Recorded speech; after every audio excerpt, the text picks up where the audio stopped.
Pengertian prinsip berkelanjutan menekankan pentingnya memenuhi kebutuhan generasi saat ini tanpa mengorbankan kemampuan generasi mendatang untuk memenuhi kebutuhannya. Nah, dengan prinsip ini, alur dan keterkaitan di dalam kurikulum tersebut tampak jelas, sehingga mempermudah guru dan peserta didik dalam melaksanakan proses pembelajaran.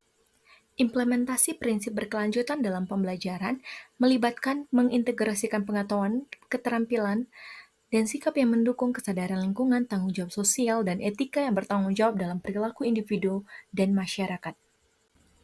Berikut contoh implementasi prinsip berkelanjutan dalam pembelajaran. Yang pertama adalah kurikulum berkelanjutan yang memasukkan isu-isu lingkungan, sosial, ekonomi yang berkelanjutan dalam pembelajaran. Kedua adalah menggunakan metode pembelajaran yang aktif. Yang ketiga adalah pengurangan limbah, yaitu dengan mempraktekkan pengurangan daur ulang dan penggunaan kembali. Dan yang keempat adalah pengembangan keterampilan hidup dengan mengajarkan keterampilan yang praktis yang relevan untuk kehidupan sehari-hari. Yang terakhir adalah kemitraan komunitas untuk mengatasi masalah-masalah lingkungan dan sosial. Contoh implementasi prinsip berkelanjutan dalam pembelajaran matematika yaitu mengajarkan konsep matematika secara berulang dari tingkat dasar hingga tingkat lanjut, menggunakan contoh-contoh soal yang kontekstual, mengajarkan keterkaitan antar konsep matematika, melibatkan kegiatan yang membiasakan peserta didik berpikir matematis, memberikan umpan balik, dan evaluasi secara berkesinambungan.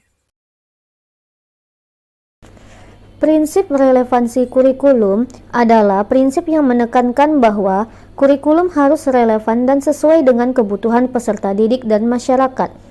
Beberapa hal yang termasuk dalam relevansi kurikulum: isi kurikulum harus sesuai dan menjawab tantangan dan kebutuhan masyarakat saat ini dan di masa depan. Kurikulum harus fleksibel dan dapat menyesuaikan perubahan zaman.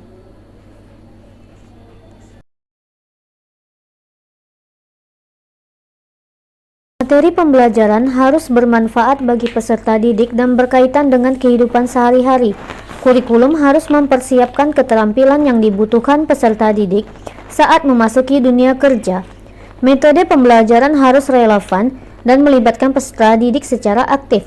Evaluasi pembelajaran harus mengukur pencapaian kompetensi dan tujuan pembelajaran. Kurikulum harus memperhatikan perbedaan individu dan latar belakang peserta didik. Rumusan prinsip relevansi kurikulum di sebuah sekolah terdiri atas keterhubungan dengan kebutuhan peserta didik, integrasi isu-isu lokal dan global, pengembangan keterampilan hidup berkelanjutan, kemitraan dengan komunitas, dan evaluasi dan peningkatan berkelanjutan.